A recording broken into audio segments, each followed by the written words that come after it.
Here's Wayne Cavadi, Dean of D2, but his ex Twitter handle is at Wayne Cavadi _D2 if you want to interact with Wayne there. So Wayne, thanks for jumping on.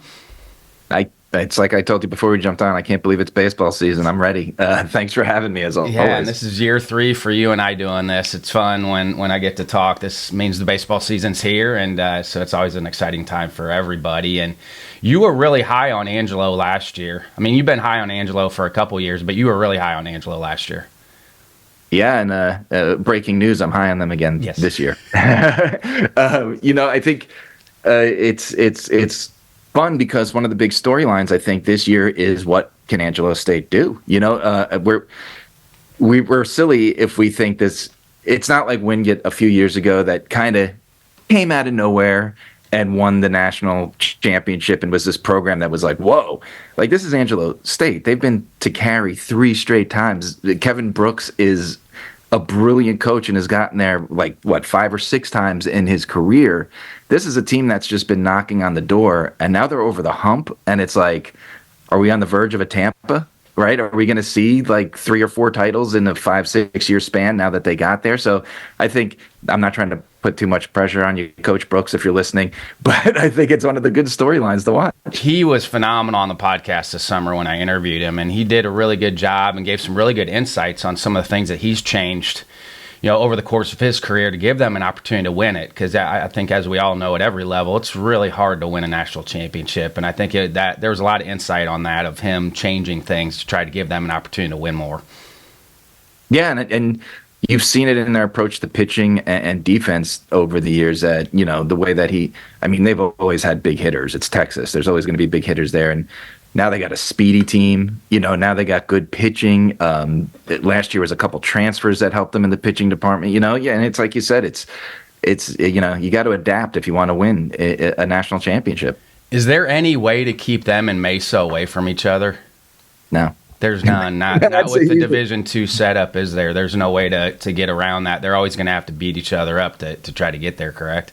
Yeah, and it's it's what I always say when people ask me what I think about the baseball regional system is I get it from the D2 perspective, right? I understand why we have it, but it will always be upsetting to me that Angelo State and Colorado Mesa will never get to play for a national championship, because it would be a great 3-game series if that's what it came down to. But I mean, you nailed it. I think Colorado Mesa, once again, we're looking at a top 5 team, and it's just going to be, it's a shame that they're both in the same in part of the bracket.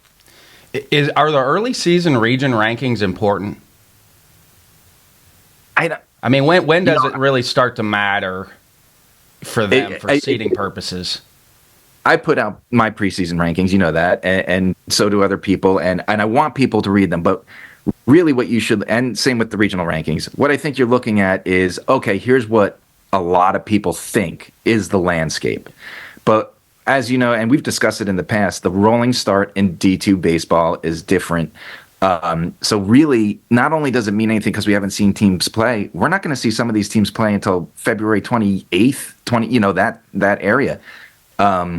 But I do think it's cool. We're seeing a lot of these schools, like you see the Northeast schools playing that Myrtle Beach tournament at the Ripken Experience the second week of the season, and then I think they go right to Cary. And you do see these power teams. Wilmington, St. Thomas Aquinas is in there. Franklin Pierce. Those are the teams that are trying to get down south and play those early season games. And you're going to play different competition, so it's really testing you early because these teams want to build that postseason resume and get going from the start instead of waiting around for the snow to clear and get on the baseball field. And you're coming out with your Power 10 tomorrow because this episode won't release till the following Monday, so your Power 10 comes out tomorrow. Just talk a little bit about those 10 teams. Well, like I said, no surprise, Angelo State is on top, and one of the things, like I said, you're going on numbers from last year's returners that are back, right? And that means nothing year to year. So one of the things I'm looking at that we've seen, and we've talked about this the past 2 years, is I covered all D2 sports, and I'm seeing it in football and basketball. The COVID eligibility is fading out. We're seeing a lot of new faces, and the fall and the winter season of D2 sports has been completely unpredictable because of that. And So what I'm looking at in these preseason rankings is stability, is head coaches that have proven they're going to win ball games. It really comes down to coaching. And so that's why I have Angelo State. Tampa is number 2. North Greenville, what Landon Powell has done there. They lost arguably one of the top 5 players in D2 baseball history, and John Michael Fail. And I don't think they lose that much, if it makes sense in the big picture, because of that lineup and pitching staff they're returning. I have Augustana ranked very highly. I think it's 8 returners in their lineup. That's huge. Colorado Mesa's number 5. Millersville, again, another solid coaching staff, another tough pitching rotation. I have West Florida really high because they're returning 2 guys that I think could be pitcher of the year candidates, and I think they really come a long way. They hosted the regional last year. I got UIndy in there after that surprise run last year, but they return all those guys, so that's exciting. Central Missouri, because if you have a top 10 without Central Missouri, you're a fool, because Coach Crooks has built a powerhouse there. And then I actually have a tie at number 10 with Seton Hill and California, San Bernardino. I think CSUSB, the Coyotes, have a very UC San Diego feel to them. And you remember they won the West Region 3 years in a row. They blend power, they blend contact, and they have these pitchers that have been around the system. I just think, San Bernardino is going to be tough to beat this year. So that's my top 10-ish, because I have a tie, so it's 11 teams. Is that kind of a benefit for you, though, too? Because you can stay a little bit more regionalized with the ranking piece, because you're trying to pick basically the best teams in those separate regions and who's going to come out of those regions at the end. Yeah, I mean, and that's absolutely what you look for, right? Like, by no means are the 8 teams that make it to carry the best 8 teams in baseball, but when you're looking to get there, when you're looking at the big picture, you're looking at the top 3 teams in each region, and I'll bring up the Atlantic region. How absolutely, you want to talk about a storyline, Millersville, Seton Hill, and East Stroudsburg are 3 of the best teams in the country, and they're going to have to beat each other just to make it out of their own conference. Never mind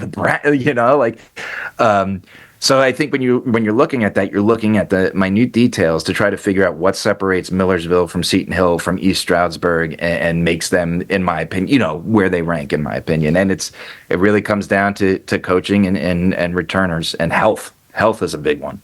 Do you like keeping it at 10 teams? Because, for me, I think it's so hard, especially early, to go to 25. You got, the NCBWA rankings came out. There's a lot of teams in there. I just think it's a little easier to stick with those Power 10 teams. I don't know if you could see it. Here's a stack. These are 100 reports I got from coaches in the preseason, and I read every one of them, every name, every stat they send me. To stay ranking 10 teams is very difficult, but it's also, I think, very important to keep it kind of a narrow focus, because we do have other polls that you could lean on, that to see the bigger picture things. And for me to ever try to do my own regional rankings, I did that when I had my D2 Report newsletter, and I tried to keep up with it. And it's a lot. It's a lot to keep up when you're a one-man team. But I think keeping it at that 10, it really narrows the focus, and maybe hopes on a national level to zoom in. On a national level, you're so concerned with your region. Like if you're a Tampa fan, all you care about is the South, but you're also a Tampa fan, so there's a chance you're going to see other teams down the road. So having those 10 teams as a fan gives you kind of like, okay, this is who I might see in carry. I'm going to pay attention to him this season. So I think that's why it's important. Is the transfer portal making it more challenging for the Division II coaches? Absolutely. Both in division and out of division. There's a lot of D2 guys moving back and forth between D2 teams, and I look and I applaud some of these. I don't want to call them old school and make them feel old, but old school coaches that are still trying to build a homegrown team the way they want to do it, like a North Georgia or a Catawba, and I applaud them for that.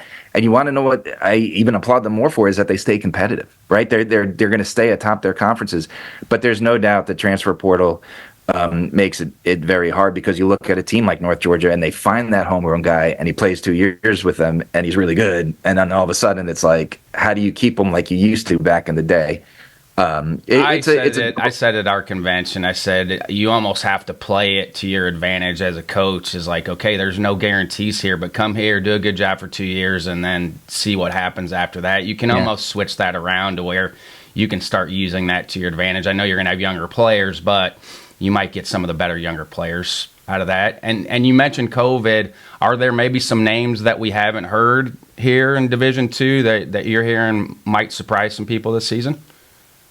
I think there's a bunch of names that are maybe not COVID, but coming in from the transfer portal, D1 guys that are Central Missouri has a couple pitchers that I'm looking at that I think is going to really boost them, and it's a lot of these D1 guys that come here are either coming off injury or they were bullpen guys that are now going to be starters, and you don't know how they're going to hold up. So. I think there's a nice blend of newcomers this year, talking about the COVID eligibility that, are going to make an instant impact. But, how quick it's same thing with transfer any year. There's just more of them. It's how quickly they gel with the program and the system that they're in. Yeah, that's the hard thing with relying on transfers is obviously they're leaving a place for a reason, and some of it, especially with your bounce back D1 guys, they didn't get an opportunity to play very much, so you're going to have to massage those egos a little bit when they get there to remind them that they're good. Kevin and I talked about it last year. You have to remind them that they were good, that they're good players sometimes with that. Yeah, and that's a great point. And a lot of these guys just need the chance, and it becomes, like you said, it becomes mental. Like they're still great players, and the big thing on D2 that I always say is if you have talent, they're going to find you. Like you should never ever think of as a D1 player that going to D2 is any sort of demotion, right? There are tons of players on major league rosters right now that Josiah Gray is an ace in Washington. Like there's plenty of guys. JD Martinez didn't he won a World Series, I think, right? Wasn't he on the Dodgers when they there's guys that have won World Series out there. So it's always to remember that you have talent and it's not the end of the road, it's just the beginning, and I think it's the very important thing to keep sight of. It seemed like we had a 2-year span where we had a lot of D2 schools going to Division I, but I don't think we've had as many this year, correct? No, yeah, I think Lemoyne might be the only school to make the jump this year, right? Yeah, but you're right. We had Cal Baptist, San Diego, Bellarmine, Southern USI. Indiana. Like it just seemed like there's a large stretch there for 2 years. Yeah, well, and then West Georgia is going to be doing it next year. But yeah, I'm pretty sure it's just Lemoyne this year. Which is nice. I like the stability and the consistency when you don't have a lot of teams jumping around. But, Lemoyne is a power in the East. It's going to be very interesting to see who gets to step in and take the almost guaranteed tournament spot that Lemoyne almost always And they were filled. a really good Division I program, too. Before they dropped down to Division II, they were a really good Division I program in that area. Yeah, and it's tough in the East, right? You don't get the hard throwers. You don't get a lot of playing time on the field because of especially Lemoyne. Lemoyne's in Syracuse. I mean, there's snow there till May. So it's tough. Anybody outside looking in on that Power 10 that you really like? Yeah, there's a bunch. There's teams I mentioned East Stroudsburg. I like East Stroudsburg. I really like Southern Arkansas this year. I think they have a lot of good returners. I don't know that they're necessarily top 15 right now, but a team that I really, really like is Maryville. And then a lot of people are probably going to wonder why, and it's fair. I don't have Rollins in my top 10 right now. We're talking back-to-back, South Region champs in Cary, but they lost 6 players from their starting lineup. They lost a little bit of pitching. And the thing for me about Rollins is if you look at the opening schedule, they play Alabama, Huntsville, Montevallo, Colorado Mesa, and West Florida. That is brutal.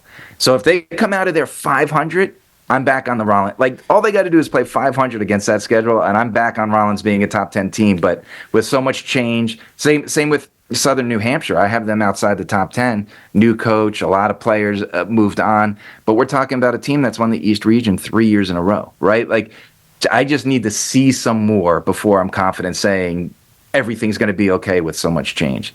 But Ashland's a team I like when we're going deep. Belmont Abbey's a team I like if we're going deep. I think it's to your point earlier. I like doing the top 10, but I really think there's 35 to 40 teams this year that right now are as much of a contender as anybody else. It's a great time in D2 baseball. With your other responsibilities, when can you really start to bear down on the baseball season? In the past, I used to do my fall reports. It got a lot harder this year, and I did slip a little bit in that. I like to keep up with fall. I like to be more detail. This year, it was more kind of just following online, to be perfectly honest with you. So I've really started gearing in December. We talked about before we came on, the collegiate baseball newspaper poll being no longer, and it's weird not having that early look at 40 teams that could be competitive. But like I said, I had all those reports over there. I like to send the email out, and I really dig in deep, and I like to get them early enough that I could ask questions before the season starts on transfers or freshmen or anything like that. So I dig in probably really deep in mid-December, and I start my research then. It's a lot of video because it's cold, and quite honestly, I don't want to sit at a baseball field when it's that cold. But it's a lot of video and just a lot reading these reports that I'm so appreciative the coaches are willing to share with me. Any other storylines for Division II baseball fans out there to pay attention to during the season? This isn't during the season, but the Houston Winter Invitational, I know we talk about it every year. It gets better and better each year. So this year we got Central Missouri, Millersville, Tampa, Southern New Hampshire, St. Cloud State, and Arkansas Tech. Right off the bat, I think that we're going to get a good gauge. What are the dates on those? February 2nd through 4th. It's that first weekend of baseball. Everybody. Yeah. I think there's a couple. Northwood, for example, has a new coach, lost their 3 top pitchers. This was a team that's been pretty consistent. Charleston, West Virginia was making big strides in that Atlantic region, and they lost their coach. What's that going to look like? Southern New Hampshire, we mentioned already, a powerhouse with a new coach. I think those are always storylines when you go into that. And then, is it a storyline? Tampa has a lot of transfers this year. Tampa always seems to have a lot of transfers. So it's how quickly will those Tampa transfers gel, and can Tampa get over the Rollins hump that has mysteriously come out of nowhere and has been such a hard riddle for them to solve. I think that's always going to be a storyline. But that Southeast region and the South region, and now you got to put the South Central in there as the big 3 that I'm watching. As far as who comes out of there, they're just so deep to me, and I wonder. Those races are just going to be really fun to watch. Where else can people interact with you on social? You know what? This is some exciting news. I don't know if you saw it, but there's now the D2 Baseball Insider. Will Connerly, Robert Fry, and Andrew Hill are starting it. And, the thing about D2 media that's different than other levels, and this is the same with the guys at D2Football.com and SmallCollegeBasketball.com, we have to work together, right? There's no ESPN to go to see what we have to work together. And I'm really excited that those 3 started this D2 Baseball Insider. They have their own national poll, and I'm going to be contributing with them. So, when those issues start, I believe they start January 31st. I'm not in that first issue because it's loaded with coaches, interviews, and everything. But we're going to have like a little weekly column, and you're going to be able to find my stuff there. I'm still on NCAA.com. And like you mentioned, my Twitter handle, Wayne Cavadi _D2. That's really where I make my living. And occasionally, the D2 Nation podcast did take a break. Again, we just got bogged down and stuff. But I'm hoping to bring that back come baseball season. Wayne, thanks so much for your time, man. It's always a great time of the year for me. So I appreciate you jumping on with me. I appreciate you always inviting me on. Thank you. Here with Jim Dixon, D3Baseball.com, but at D3Baseball, correct? That's your handle on Twitter if people want to interact? My handle on Twitter, handle on Instagram as well. Well, that makes things easier. And obviously I've known you for a little bit, especially being at the World Series and seeing you there. But for somebody that doesn't know you, that listens in, give a little bit of background on yourself. I started chronicling Division III baseball since I saw I think it was Laverne won the championship in the 94 series, so 1994. So I've been doing this for a long, long time, almost 30 years. And it was only I came to a point where I hit some technical capabilities, and I joined up with the D3 sports family back in 2011. And so that's where D3Baseball.com has come from, and we have slowly sit there and grown our audience from there. Was that 94 World Series in Wisconsin? The 94 series was in Salem, Virginia. And they were building a new stadium, and they had to play in a little bandbox stadium. So the balls were flying out of the park. It's probably a little more fun than Cedar Rapids. I've enjoyed going, seeing the games in Salem. I loved going to Wisconsin to watch the games, and I'm now a big fan of Cedar Rapids. I'm sorry to see that I'm not going back this year, but I'm looking forward to replacing, from where I live near the Salem area, replacing a 14-hour drive with a 6-hour drive. Because you're in it the entire time, correct? You're there the entire tournament, correct? I am there the entire tournament. In fact, I probably have seen more Division III World Series than anybody else. And those guys give you a lot of credit for everything that you do. Did you think Lynchburg was going to do what they did last year? I did not. When you looked at it, it looked like it was going to set up as Johns Hopkins Salisbury program final, but it didn't happen to be. Yeah, and you came out with your top 25, and obviously it's a lot of the teams that were in it last year. And I was going to ask you, did Lynchburg have enough coming back from their team last year to do damage again? A lot of times, if you see a team ranked number one winning national championship, they're going to be much higher than Lynchburg is now. Lynchburg has lost a lot of players, including their pitching, mostly players who have taken their COVID year and transferred to a Division I program to get some exposure. Yeah, with your interactions with coaches, how many guys have transferred on from Division III to Division I? I have not looked at a list recently, but I think it's about 30 or 40 different players who have taken that extra year. Being in Division III, you get 6 years of eligibility. It's crazy.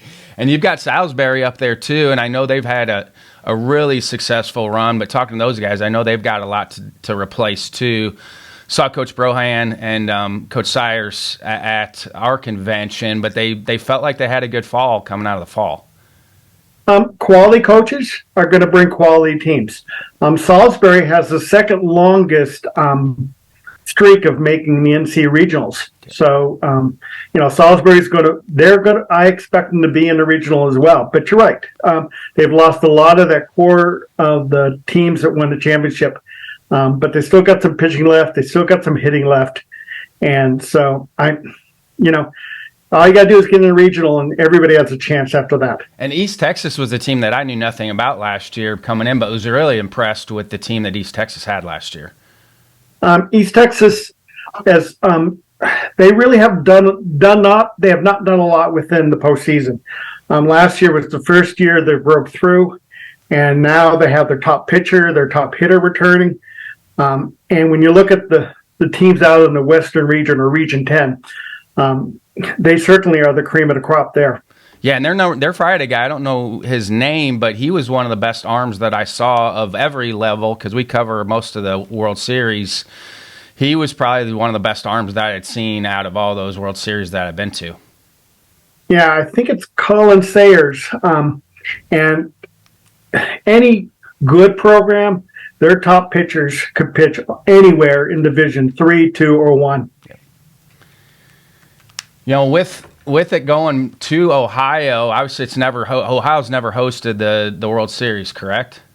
The first World Series was actually held in Marietta, Ohio. Okay. So Marietta hosted for a long time. It turned out for them to be a lot of home championships, so it was good for them. But no, you could say it's just returning back to where it started.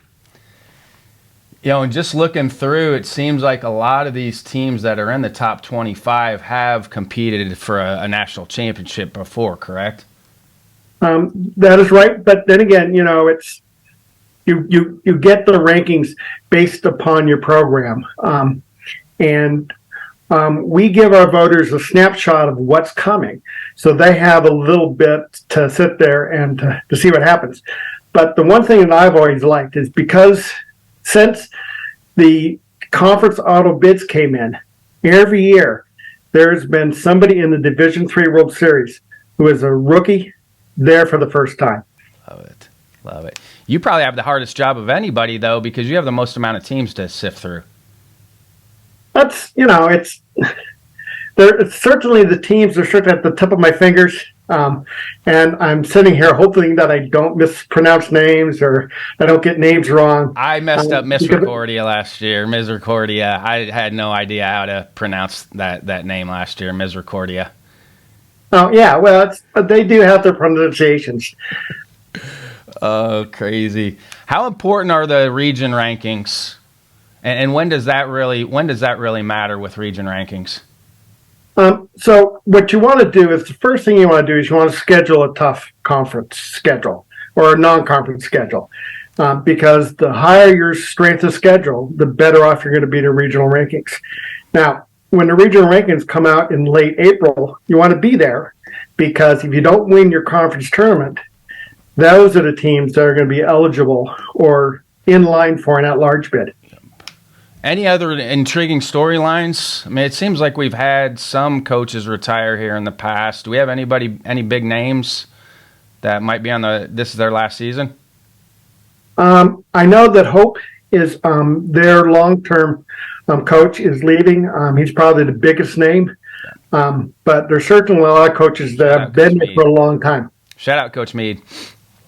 But one of the premier coaches in Cal Lutheran, he took a year off and then decided to retire, and he's now been replaced by their pitching coach. Because that happened just recently, correct? I saw you tweeted that out. Yeah, I think it happened sometime in the fall, but they all sort of bleed together. There's usually about 20 or 30 coaching changes throughout the year. When will you get out? When will be your first games that you get out to see? My plan is actually there's a Greensboro tournament back in mid-February. And so you have Lynchburg, you have Salisbury. I'm trying to think who is there, but Marietta's there, but it's a lot of good quality teams, and it's probably going to be quite the tournament. So how many teams are in that tournament? I think it's just 4, but they're all ranked in like the top 15. That'll be in my neck of the woods. We'll have to hook up for lunch. Oh, there you go. Here in Greensboro. I mean, how far are you? How far is Salem from here? It's not very far. No, it's for me, Greensboro is about a 2-hour ride. Okay, perfect. So, who do you feel like is going to play for the national championship? It's really looking like Johns Hopkins is going to be there. Man, they've been rolling. They probably would have won the championship if their right fielder had not hurt himself early in the tournament. And because of that, they had a hole to fill, and they tried to fill it. And the players, for one reason, were not ready. They were usually defensive replacements that came in late in the game, and they didn't have the offensive numbers. But I think if Alex Shane stays in the tournament the entire way, I think Johns Hopkins would be looking to repeat. Oh, that's wild. Anybody, you said we get new teams in, so who maybe hasn't made the World Series yet that might have an opportunity to make the World Series this year? Oh, God, I'm certainly looking down at the list. I'm not quite sure who it's going to be. I don't think Denison might not have been there. So they always have a pretty strong team. I know they're ranked, but it's hard to tell. Oh, man. What players, I mean, you mentioned East Texas Arm. What are some other returning players that people maybe need to pay attention to during the spring? It's certainly Matthew Cooper. He was the home run king who came out of Johns Hopkins. When I saw Coach Babb at the College World Series, It wasn't him who brought up why we did not choose him as player of the year, but he certainly was a player of the year quality. But there's a lot of other players. Danny Schuler at Salisbury. He has a big bat. He's going to be the primary offensive threat for the Seahawks. But there's you could go on and list a whole number of players. I mean, what drew you to follow in Division III baseball? I like the aspect. It's a team game. When I saw Laverne win the championship, they won the championship because they played good defense. They played small ball. They were able to sit there and play baseball the way that I like to see it played. It's not all about hitting home runs, and big home run hitters didn't win. What won was being able to advance the runners and have good pitching and have good defense, and that is what wins championships. It is. That's across all levels. You look at the teams in the postseason that can pitch and play defense. They're the ones that usually have an opportunity to win at the end. Yeah, particularly with we're sort of it's with the new composite bats. They're getting away from the regular aluminum, so the ball doesn't travel as far. So that all of a sudden it makes pitching and defense a little bit more important, maybe speed a little bit more important. So when will you start to look to rework the top 25 then? So we come out with our first regular season poll at the first of the last Tuesday in February. Many teams going by then? We'll probably get about maybe 75% of the teams that play the game. But the whole idea is to sit there and to try to incorporate some teams that have, maybe they started their season 3-0 against some good competition, where some teams that were expected to do well has now floundered. So, I mean, if you're, let's take Johns Hopkins loses the first 3 or 4 games they play. They're not going to be the number one team in the first poll. And then will you go every week after that till the end of the season? And then we go every week. We go every week after that. Okay, so I think this is a great time to be doing what you're doing, just because you can live stream. You can probably get some eyes on teams now than you wouldn't have been able to in the past. Well, it used to be I lived in Alaska, so that my first baseball game was always the Division III World Series. But certainly from the time that I started watching Division III baseball until now, it's very much different. And you can, as you say, most everybody's streaming their games, and there's live stats, and everybody has an upgraded stats package. I mean, would you have thought when you first started what college baseball would look like now? No, I wouldn't even think so much about it. In fact, even the web pages, they were mostly athletics were attached to student activities, where now every school has their own individual website. And so it's to tell you how much things have advanced. In fact, I got into it just because I wanted to learn this brand new thing called HTML.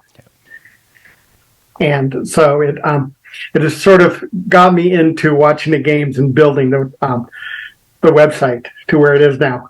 Do you like the format of the World Series now, where they do play a best 2 out of 3 at the end? It's different. Now all you really need are 3 pitchers and a good reliever, and an offense that's going to be able to complement that. Before, when you had to win, go to a game 14-15, you really needed to find a 4th or 5th pitcher. And sometimes you find a diamond in the rough. But I think it makes for better baseball. I do. Well, I like the days off. I think it allows for teams to play better just with those mixed in days off. Yeah, it's just a little bit longer, and it's not too much longer. I personally, I would not like to see them go to the Division I model where they play 2 games each day. I like the 4 games. I like the compact, long week. but it allows you to bring back. You better have good weather. You better have good weather. Yeah, having the more compact schedule allows you to, from before, allows you to bring back your number one pitcher with a reasonable amount of rest. Yeah. Before, your number one pitcher is coming back on 3 days rest. Now, they can start the championship series with a full 4 days rest. Any other things that people listening in should be paying attention to for the Division III season? I think whenever you go to a baseball game, and I live near a Division I school, and so I go watch Division I school play. And, when you're watching the competition at Division I, it's good competition. When you go down to Division II or Division III, and you're looking at the same quality teams, you get the same quality competition. So if you got a game in your area, go out and watch it. Go out and sit in the stands. The Division III games are probably going to be free. You're going to have better access.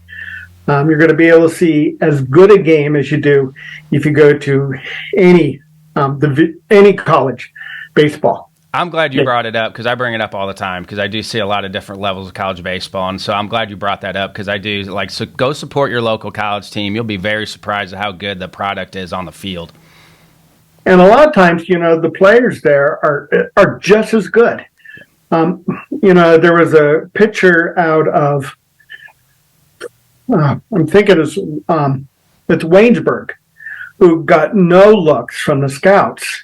He spent a year at the Division I level and got drafted in the third round. Those are the kind of things that would never happen if he had stayed at Division III. But one of the reasons that these players had the opportunity is they have that extra eligibility year.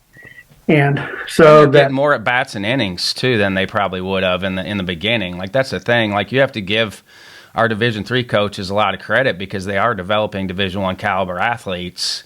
In the 3, 4, or 5 years that they've got them, they're developing them, and so it shows the type of development that our Division III programs and coaches have.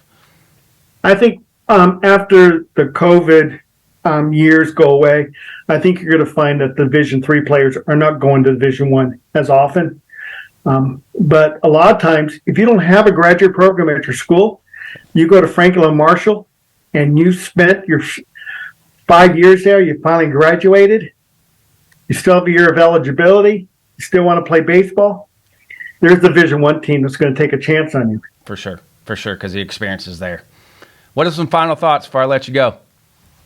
I'm just saying, I'm looking outside the weather here, and it's a little bit cloudy and not too cold, but, in another month, or in fact, the season for Division III starts on February, or Friday, when Soulard Estates will take on Texas Lutheran. So if you want to watch baseball on Friday, there'll be a live stream there that you can sit there and start watching some baseball.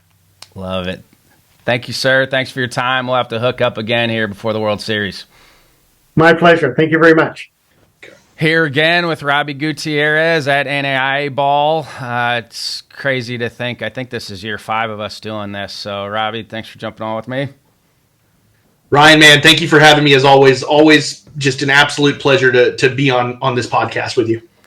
Did you expect Westmont to do what they did last year? So, talking about Westmont, coming into the World Series, they had an offense, really into the postseason. They had an offense that would, for times, just was stagnant. Compared to when you look at some of the other teams who were in the postseason, in the World Series, that were just constantly mashing year in, year out. Compared to Westmont, they were kind of stagnant. When they got to Idaho, Westmont had no issues hitting the ball, putting the ball in play, driving in runners, 2 out, hitting, scoring runners and guys in scoring position, moving guys over, doing everything the right way. And what it came down to was they were out there and they played the best tournament possible. And so really that's what it came down to. But if you would have asked me going into the postseason, is Westmont going to win the national championship? Do you think Westmont wins the national championship? I probably would have said no, because the way their offense had performed during the regular season, they got into the postseason and it's like a switch was flipped. They were a totally different monster. You look across the landscape of college baseball at every level, though, like California-style baseball, if you want to call it that, West Coast style, that plays in the postseason. So if you look at the championships at every level of college baseball, there's a lot of California winners in there because I think they play championship-style baseball because they do the small things. And that's the key is really last year was a huge thing for the West Coast as part of the NAIA and the league and NAIA Ball, because we had not seen a lot of success from the West Coast since the early 2010s, really, mid 2010s, all of that. This totally, solidified. Every year in, year out, you'll hear us talk about on the show through NAIA Ball, all of that, how good the baseball in the GSAC is. I actually had in the Lewiston, opening round tournament, I had Hope International. I thought Hope International was talent-wise probably the best team there outside of LCSC. And Hope International did not, I thought for sure this was the year that they get back to Lewiston. They got back to Lewiston, but they didn't get back to the World Series. They had a rough time out there in that opening round tournament. But we saw such success from Westmont because of that. It was huge for the GSAC. It was huge for the West Coast to be able to have that and have a team from California not just go out there and win games, which is something that the GSAC had struggled with the last couple of years. And I'm talking not last 2 or 3, I'm talking last 5 to 10, and go out there and win the whole thing. And they looked fantastic from the word go. I mean, you look at their first game to their last game, it really, nothing felt like it was just that close. They beat Cumberland's, by 4. They beat Taylor by 6. They handled everybody that they had to handle. It was a great job. I mean, they beat a William Carey team that returns a lot this year that I think is going to be really, really talented. They beat Southeastern, and then they turned right around the next day and beat the home team in Lewis Clark State. So it was really a great World Series for them. And that was my first time out there. It's a tremendous tournament. They do it right, and you can kind of feel Coach Chef's presence out there still when you get there and you get on that campus and you get on that field. Like, you can still feel Coach Chef there. Let me tell you, having been there as a player myself, it is an elite experience. And I think that some of what we've argued for in the past couple of years has already been taken away. LC doesn't have that automatic berth anymore. I think that this is a wonderful place to play. I wish it was easier to get to, but it's a wonderful place to play. It's an area that cares about the game and what's going on.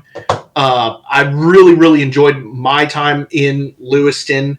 I think that a lot of people,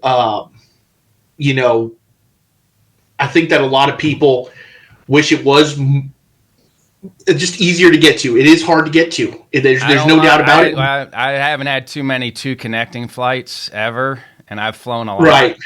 And yeah, I know when that's the first Kaiser time. went. Yep.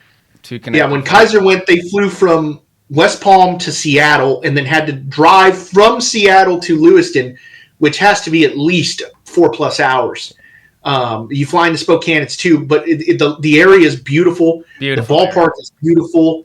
The people are for the most part, it is just a wonderful place to have a World Series. I really enjoyed it, and especially in 2013 when I was there as a player, it was absolutely fantastic.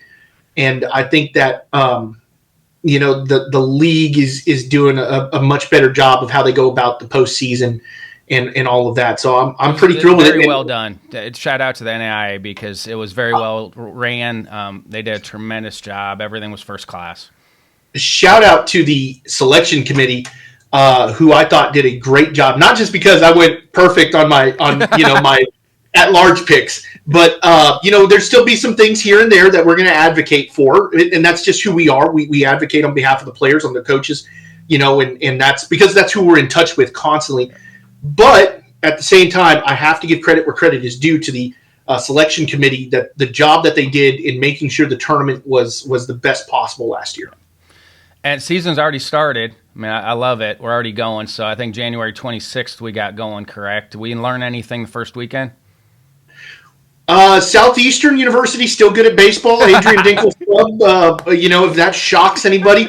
Josh Pagozzo led off the season, literally the first game, bottom of the first in a in a 2-2 count, I want to say it was, and Josh Pagozzo leaves the yard, and then the next at bat, second run of the season, is Josh Pagozzo coming back up in the third inning and leaving the yard. And so that's just the way that Southeastern starts the year. They are loaded with talent. They played an Ottawa, Kansas club that is just absolutely no slouch. They're a good ball club, 36-game winner last year. They go down to Lakeland to play at the TED, and they just got, there was one close game in that series. Other than that, I want to say that Southeastern outscored them 30-6. It was pretty rough sledding out there for Ottawa. But then on the flip side, you've got Ottawa, Arizona, who has Taylor come down from Indiana. I'm sure Taylor probably not outside as much because Indiana, I hear these things about snow being from South Texas. I've never seen it before. But it's one of those things that these Midwest and these northern teams don't get outside as much as for me in my area, Houston, Victoria, Our Lady of the Lake, Texas Wesleyan, Texas A&M, Texarkana. But Taylor's number 9 team in the nation. They go down to Ottawa, Arizona. Ottawa, Arizona takes 3 of 4. They scored 36 runs in that series to 15. So that was a surprise opening weekend. And when I talked to the coaches last year at the World Series, they all talked about strength of schedule and having to schedule tougher games earlier, and it is harder. That's the first thing I saw when Taylor got beat. I'm like, well, they maybe have not been outside yet, so that's going to happen. But I know just talking to all of the coaches last year, they all felt like strength of schedule is a huge thing early, and you're going to have to go south to do that. Right off the bat, you pretty much have to. I think that we're going to see a lot of teams starting to do that. I think SOS is going to be considered more and more. And these are the things that we're working on. When I say that we at NAIA Ball, we are constantly looking for things that can be included to differentiate the level, the teams, everything like that, and not just saying, well, this is the way it's always been and this is the way we're going to do it. So we're working with people on creating an SOS, something like an RPI. We're looking at all of these things, and what comes to my mind right off the bat is, like you said, nationally it's going to be a story because that's who we are. We're a media outlet, and we're creating that media outlet to say Ottawa, Arizona won 3 of 4. But as a former, coach at this level, collegiate coach at this level, my thought is they haven't been outside yet. Yeah. They probably had. Whenever they got to Arizona, was the first time they really probably practiced outside. Everybody hang on with Taylor, because if you can, I'm not worried about him. Hey, I'm just saying, and I coached most of my time in those places. If you can come out before you can start playing home games around 500, you have a good team. So anybody that pays attention to the landscape of baseball, if you have a northern team or Midwest team at any collegiate level, if they are hovering around 500 before they can play at home, that team is actually really good. And Arizona has it's becoming just a great place for baseball at this level. When you look at the overall schools that are playing ball in Arizona, ERAU, they're in Prescott, Benue Mesa, Arizona Christian, Ottawa, Arizona making their presence known right off the bat here. You got Park Gilbert. It's really the level of baseball in Arizona is really elevating, and it's really fun to watch, really exciting to see. And it's such a great area, too, with a lot of those schools being based in some really great places. Yeah, you know what you're going to get out of the weather down there. No rain. It's going to be decent. That oceanfront Arizona property, you got to love it. And you started something new this year, which is awesome. You started a media poll, top 25 media poll. And so it looks, I before we got on, I'm like, okay, there was 9 first place votes for Southeastern. So I'm like, okay, there's probably 9 people voting, which is awesome. So just talk to everybody about that a little bit. So we have moved into, and it's one of the things that Cody Butler, who founded NAIA Ball, and I always wanted to do. And of course, unfortunately, we don't have Cody. Cody's not here anymore, but we carry on his legacy, and everything we do is with him in mind as we grow this outlet. And so we have devised a media poll. There are currently 9 voters. I can tell you that number is going to go up to 11 here in the next poll, which is going to be in about a week or two. And what it is the 4 of us at NAIA Ball. It is myself, Connor Darnell, our two new podcast hosts in Taylor Thomas and Tyler Norris. Both of them are NAIA Ball alumni, one from Oklahoma and one from Kansas in McPherson. And then we've got our statistician in Jake Huffman, who is a former coach at Lyon. We've got Taryn, and Taryn, I'm not going to butcher your last name, but Taryn is the beat writer, covers LCSC for the Lewiston Tribune, which is somebody that when the World Series comes around, I cannot advocate enough for buying that paper or buying that digital subscription when the World Series comes around, because Taryn and his team they're going to put out some fantastic articles and everything like that around the World Series time. And I buy a digital subscription every year to the Tribune because of that. And then we've got some other entities as well. We've got Kentucky, Indiana, Georgia, Michigan, Idaho, Oklahoma, Texas, just so many of these levels at places nationally. It's not just regionally based or anything like that. We've got people who are based across the nation that are covering this, that have an interest, that are able to look at our numbers and our stats. And Jake is out of Arkansas, and he does all of our advanced statistics. All of our advanced metrics are through him. He does a fantastic job in putting together things that I care about as somebody who's a religious baseball watcher and advocate, especially at the professional level, with things that you might not regularly see at the NAIA level, FIP, WRC plus, things like that. And he does all of that for us. It is fantastic. Are you still having a hard time getting stats from SIDs or stats off web pages? So that's a great question. I would say for the most part, 95% of SIDs, if we need something, boom, they are ready to get it to us. We have a great relationship, and that's who we want to continue to have great relationships with. I love the amount of college baseball coaches becoming ADs at these small institutions, unfettered access. But at the same time, a lot of these SIDs, I get it. I mean, when I was at Kaiser, I was an SID and a baseball coach. I understand it. Like it is a monster of a job. And so from the SID point of view, we're not seeing that. I think from the overarching point of view of we're looking at the stats page on the Presto NAI website, that's where the issue comes in. When you have a strikeout leaderboard and you click on that strikeout leaderboard, but there's no strikeouts on that page and you have to click to a different page to get strikeouts, that's where I think we see a little bit of an issue. I don't think DAC stats. I always say, it was called DAC stats. Oh, you'll see the tweets or whatever, the X's or whatever they're called nowadays.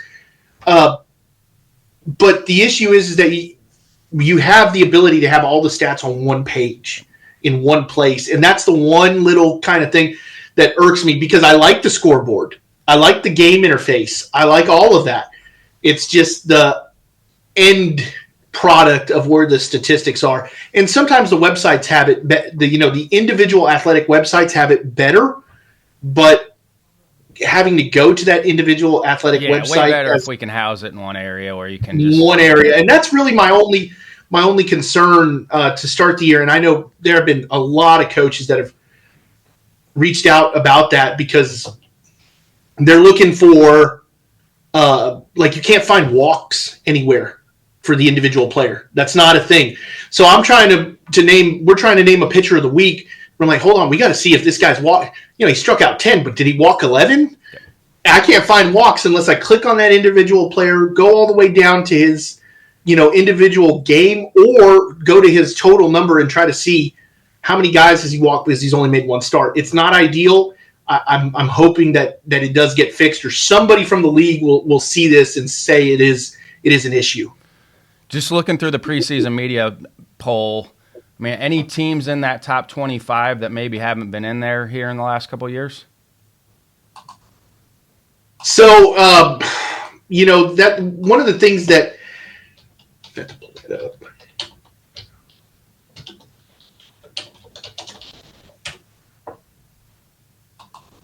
I didn't have theirs up. I had ours. So one of the things that I really think is going to be really interesting to watch, and they made a couple of appearances the last couple of years, but sitting in that 24 spot, Concordia, Michigan, they're a team that in the past couple of years, they've been 40-game winners, and they maybe haven't seen the poll, they've seen the tail end of the poll, or they've been on the outside looking in. This past year, they got into the playoffs. They got into the national tournament, and they were a opening round finalist in Lewiston. They gave it all they had there. I think Ave Maria will be an interesting team to watch because they're under new management, but it is literally the brother of their former coach. So that's a great one. I mean, I don't blame the head coach for going to take a job in professional baseball. I mean, how dare you? But I think they're under good leadership still. Somebody who's got the same ideals that they have. So those are the things that I'm going to be watching. Is the schools that have different management. Mobile, Indiana Wesleyan, Ave Maria. Those are what gets my attention right off the bat. Concordia, Michigan is going to be a really good team to watch and see what they can do there. And then you've got a couple of teams on the outside looking in. Doane is on the outside. I actually, in my own media poll, voted for Doane to be in the top 25. And I know several people had it in our own media poll. They had Doane in the top 25. So Doane is one that came in like 27th in the coaches poll that we had. I am a big I like to see what Loyola is going to do. I think they've got an experienced team. They remind me a lot of just those teams with experience that are there for a long time, that they have that run. It'll be interesting to see Loyola. I think that Southern States Athletic Conference is going to be probably maybe pushing the Sun Conference for that best overall conference in the nation. I'm really interested to see what that's going to look like. But Doane would be my team on the outside kind of to watch. And I think Kansas Wesleyan also, I think they're going to be a lot better than 16th. And I think that they're going to push the KCAC really to its limit. If there was a team in the preseason outside of Doane that I had to pick to watch in the top 25 that maybe has not been there that often, it's going to be Kansas Wesleyan because of what they return. Who are you naming National Player of the Year and National Pitcher of the Year? Oh, that's a tough one. So right now, I'm just off the top of my head. So nobody get after me because I'm going off the top of my head here. A.J. Sapkowski comes back to Georgia Gwinnett. I mean, he was a 30-30 player last year. We wrote a whole article in Baseball America on him. It's him and J.D. Drew. That's it. Ever. So he is special. And then a heck of a job by Jeremy Schieninger to get him back at GGC for another year. Fantastic job. That's a recruiting effort in itself. So he's back. But I think if you did not have him, the guy that I'm going to be watching is R.J. Stinson from William Carey. That's a tough ballpark to hit at. I've played there at Milton Wheeler Field, and he had 107 hits last year. He is special. I think he is definitely going to be a guy to watch this season.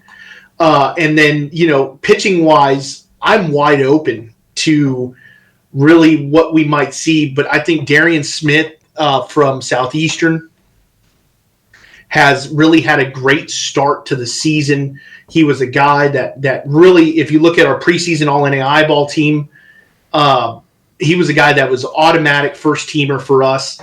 There's other guys like Dustin Shorey from Bellevue, Anthony Green from Missouri Baptist had, I think is going to have a great year. And that's the fun part about making a preseason team. Cody and I used to always go back and forth on the preseason team because he would want to get it right. And I'm like, man, sometimes you got to take a guy that's got hurt or didn't play last year that you just think is going to be really, really good. Also, I'm going to throw out another one. Jody Grabanski is about 16 home runs away from breaking the league all-time record in home runs. He's the guy I'm going to watch a lot. Isaiah Thomas from LCSC, special player transfer from Vanderbilt. He was the World Series MVP on the team that didn't win the World Series. Had an absolute time. Charlie Moniz and Max Harper from Cumberland's. Southwest Christian in Gomez and Paredes have really good players. Southeastern's leads the nation in number of players on our All-NAIA Ball preseason team. Caden Nicoletto on the outside looking in from that preseason team at Columbia. But Darian Smith, Kellen Brothers from Oklahoma Wesleyan. If you can have a sub-1 ERA at Oklahoma Wesleyan in 50 innings in a place that is notorious for its offense, it was just an absolute shame he got injured last year. From what I understand, he's ready to roll. He's a guy I'm going to watch as well. But Darian Smith from Southeastern, who had a 2.94 ERA with 127 Ks last year, is a guy that I'm going to be watching out for. How are you balancing your full-time job with NAIA Ball? Man, you know what? That's crazy because Jacqueline asked me that the other day. I'd gotten home and she's like, "You have a family?" I've got her and I've got an 8-year-old. I've got a full-time. I'm a television local sales manager in a media market. So that's a full-time job. I've been officially in this position as of today, about a month. So that is something that there are days where I'm 6:30 at night and I'm still in the office and I'm thinking, man, I got here at 7. What am I doing here? And then there's this stuff, and this is what keeps me sane. It's what I love to do. I played at this level. I coached at this level. I'm a big believer in giving back to this level because it's what made me. It's the coaches that mentored me. My parents did a wonderful job in setting me up and making sure I had everything to succeed and teaching me the life lessons and continuing to teach me the life lessons. It's when I got to Northwood University and Kaiser University that I worked and played for and was around Robert Garza, who's the head coach at Texas Wesleyan, and Jeremy Kennedy, who's now the head coach at Loyola New Orleans, that set me up and showed me, man, I'm an idiot. My parents are right. I have no idea what I'm talking about. I'm not the smartest thing in the room. I need to listen to these guys that help really mentor me and push me in the right direction. And all of this happens because of them. It happens because I sit down in Jeremy Kennedy's office in May of 2014, and he says, come with me to Florida and doors will open for you. And I trusted in him. And not everybody's going to have the same experience at this level. Not everybody's going to have the same relationship with a coach. But I'm a big believer in that. This level gave me my second chance because I didn't deserve it. They didn't have to keep me, and they did. And listening to Coach Kennedy and believing in what he was telling me opened a pathway into media for me, where I meet guys like Evan Cohen. I worked with Evan Cohen. Evan Cohen and I have sat down and talked about life. Now Evan Cohen's on at 8 a.m., 6 a.m., 7 a.m. every morning on ESPN radio. These are guys that I've worked with and worked for and all of that I did go to Florida, and those doors opened for me, and I worked at ESPN, and I had the opportunity to come home. I actually chose this over a job in baseball, to come home, stay in media, and work and do all of this here at where I'm at, and I love it. I love being home. I love being close to my parents. And balancing it is hard, but this is what keeps me sane. And then at the same time, losing my best friend. I'd say I have 3 best friends, and losing a huge part of me in Cody Butler, the founder of NAIA Ball, was just absolutely earth-shattering for me, and it still is. And there are still times, in not to get too vulnerable, but there are still times where I will just have to give myself 5 minutes to just let it out, because that was such a huge piece of me. I lost my best friend like 3 years ago, so one of my best friends. Never will. But they're like happy reminders. There are. This is the happy reminder. Yeah. Oh, yeah. And so, doing everything here for him that we do, and being tough but fair, and having fun, and making sure that this is something that not just the coaches and the parents want to read, but the players too. We've started a Substack. We have the podcast. We're working on a website. Like, we are growing exponentially. And I honestly think that because I lost Cody and I lost my podcast partner and I don't have him here, me stepping away from the podcast because I didn't want to do it anymore without him, and allowing Taylor and Tyler, who our first show is already out by the time we're recording this, letting them have the reins and becoming younger, and allowing me to step back and say, I'm going to run the business aspect of this. I'm still going to go to games and run the social media and have fun, but I'm going to run the business aspect of this, has been a breath of fresh air for me, because we have gotten to become bigger and bigger and bigger. And in the past, we're so content focused that we did not have that business acumen. But this is what I do for a living. You know, I work in media. I've done this for realistically the last 10 years of my life. I'm 31, and the last 10 years of my life have been spent in professional media. And I'm at a place where, as a local sales manager in a media market, at the age of 31, I'm ahead of where my manager was, you know, at his age. And all of this is set up because of this level, because of NAIA baseball, because of NAIA ball. It's a second chance level. I think of all the guys that we helped that did not have the greatest start off to their career, made mistakes, all of that. This level helps these guys. We build these relationships with guys. We keep them around as alumni, and we keep them as fans forever. And that's something that we're pushing and pushing and pushing. And, you know, we got to do ABCA this year. We got to go to the convention. I was gonna ask you if you got everything out of the convention that you needed. It was wonderful. We interviewed 40 programs. And I literally, on the second day that we were there, we all came together as a crew because the first day we just met there. We were all flying in. The second day, Saturday, we drove in as a crew, and I took them by where I was the first time, under a stairwell, just trying to do as many interviews as possible without getting charged. You know, and I took them by that. They're in Dallas, and I told them, this is what changed everything for us in 2018 was meeting these guys face-to-face, because Cody would meet everybody who went to Georgia Gwinnett. But that's a finite number of coaches. You know, it's not everybody. It's a great place to go and play, but it's not everybody. And so we got to meet with 40 programs over 2 days. And then we met with 60 total coaches that came by and all that. And then the amount of people that we got to help educate about who we are, what we do, who we advocate for, what we are as a media outlet, everything like that. NAIA guy, NAIA guy, NAIA guy, NAIA guy, NAIA made. All of that all weekend long. It was absolutely fantastic. And I'm super thankful to, you know, that we reached out about that, and Kurt, you know, helped us with that and got set up. And I think we did some really great things. And, you know, my goal is that one day will not be just when y'all are in Dallas. One day it'll be every single year we will go and knock ourselves out, but we're going to grow big enough to where I don't have to do all of that and be there 24/7. Wow. Because I told them, I said, this is not going to be fun and games. I said, you're going to be exhausted. You got to work. You are working the whole time. And they saw what I'm talking about. I think my younger guys, Connor, Taylor, and Tyler all thought, oh, it's going to be great. We're going to be treated like celebrities. They're like, yeah, you know, they're going to want to talk to you. I said, the problem is that you're going to be talking all day. You're going to be on your feet. You're going to be exhausted. And sure enough, we were exhausted. Robby, I appreciate your time, man. You're the best. So thanks for jumping. Anything else you want to give a shout out to before I let you go? I know you're busy. You got real work to do. You know what? I've always got time for the ABCA. I think it's a wonderful organization.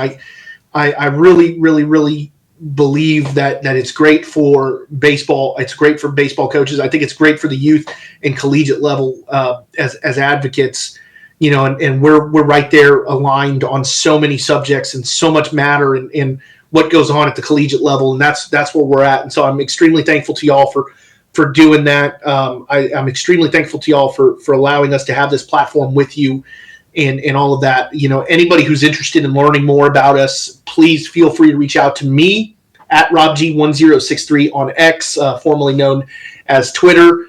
You can find us at NAIA Ball on both X and Instagram. We are constantly putting out more and more. We've got, if you're a Substack subscriber, we've got 3 guaranteed articles a week. We're working on a website. We've got a podcast that's going back to weekly, 12 to 16 episodes a year. It's one of these things that we are growing more and more, man. And I cannot thank you enough for having me on. Yes, sir. Appreciate you, Robby. All right, here with Noah Sharp again, Juco Ball Blog, but at _ the JBB or at the _ Noah _ Sharp. Those are the two pretty spots, much. Right? Yep, that hits it all. Great to be back, Ryan. It's awesome. Yep, and if you guys haven't dove in on Noah, it's at the JBB. Dump on there because he's already putting a lot of good info out here. And you do such a good job at all three junior college levels, which is great because we need more of that. But you do a phenomenal job of putting stuff out.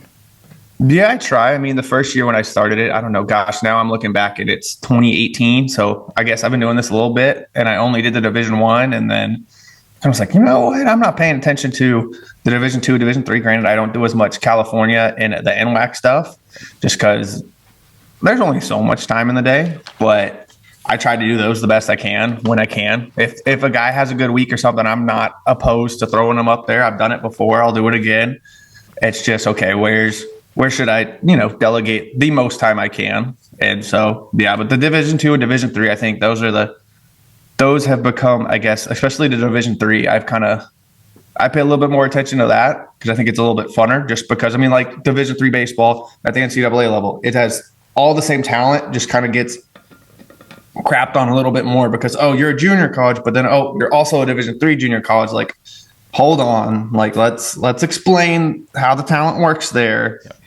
And I mean, they've beaten tons of Division I schools, so I find it just as entertaining, and if not more entertaining, to follow those ones a little bit more in depth. Yeah, and I want to dive into Division II first, and then we'll go Division III and Division I. But you put your top 40 out, but it was interesting because the preseason polls came out for the junior college coaches, and you have Heartland, Eunice, Pearl River. I think everybody's high on Pearl River. Madison, Walsh, Dothan, Frederick, Lansing, Jones, Lackawanna, and Southeastern are in your top 10. And Walsh, Dothan, I've been to the Division II junior college World Series the last 3 years, and Dothan hasn't been there yet. But I mean, what makes you feel good about them? And I mean, that southern area is loaded again. So with them, one thing that happened this year, it didn't hit me until I guess I started breaking down all the divisions. But there's been a bunch of teams that all moved divisions. So half of Alabama ended up splitting.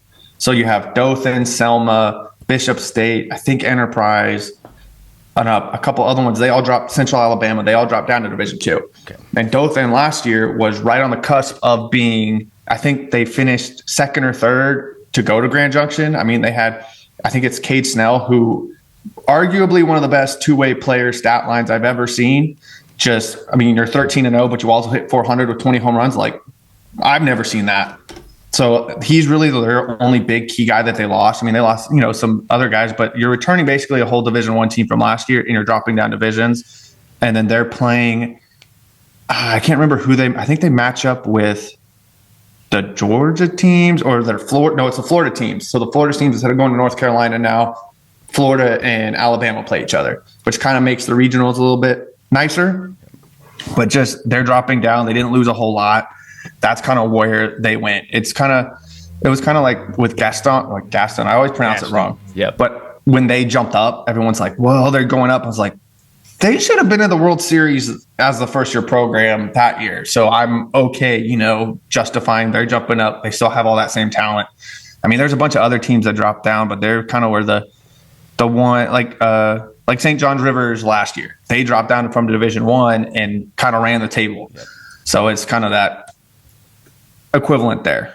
I really like them. I really like the coaches over there. They're always super nice to me. So yeah, I mean, that's not why you rank them there, but I mean, I've never had a problem with talking with any of them. And now with the auto bid that Division II has, you might see somebody come out of that region, that Eunice, Pearl River. You might have two teams coming out of that region. They got a at-large bid now, Division II? They do. Ooh, I guess I missed that one. That's one of the cool things about our convention is we have all the committee chairs. We'll talk on that Wednesday before we get going, and that was one of the things that they had been pushing for a while, because Division III's had it.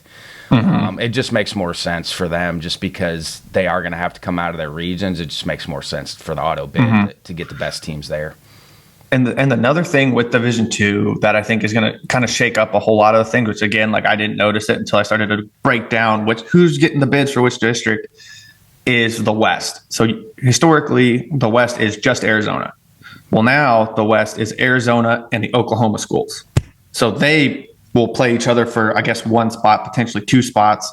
which Arizona, I mean, if you know Arizona, their conference, they're playing the Division I Arizona schools. So their records never seem to align with, hey, they're 30. Like, I think it was, I can't remember who it was last year, but they were 32-29, and they're like, oh, they're going to be a cakewalk. No, they ended up almost making the World Series because they're just more battle tested. Oh, and then we put metal bats in your hands and go to Enid.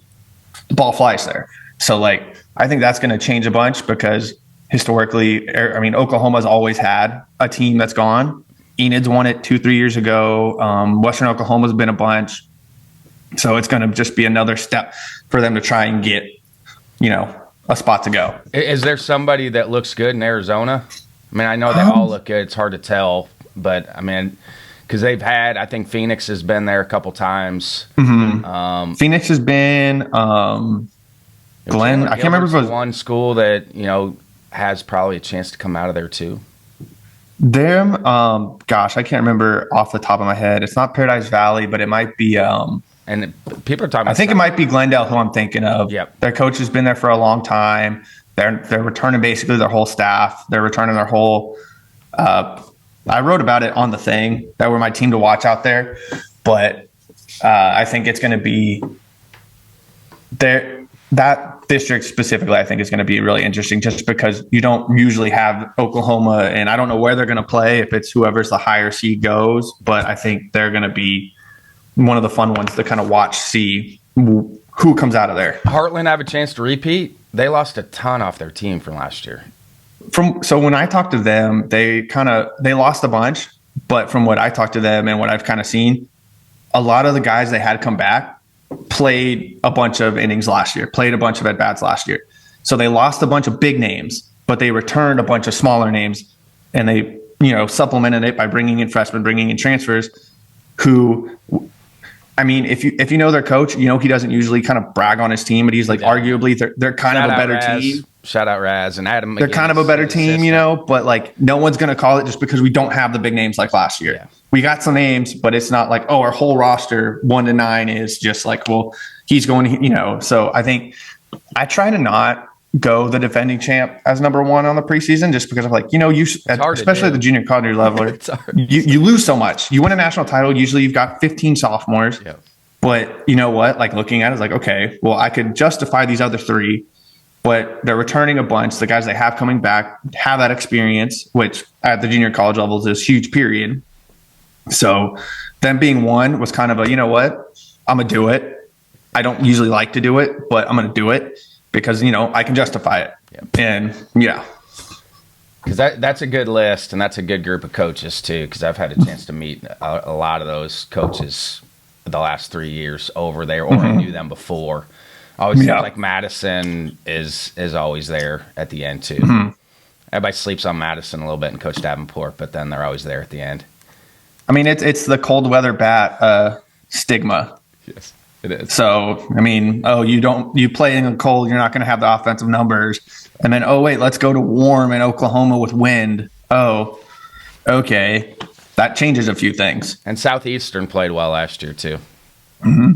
They're going to be, I don't think they'll have his pitching, but they're going to have the offense this year, which is kind of a flip of what they usually have. Schulte will get him going. He gets him going. He always does. He's a good pitching guy. Really good. Very good. And that's another one where, like Arizona, their conference is the division. So you're playing Iowa Western 6 times a year. Yep.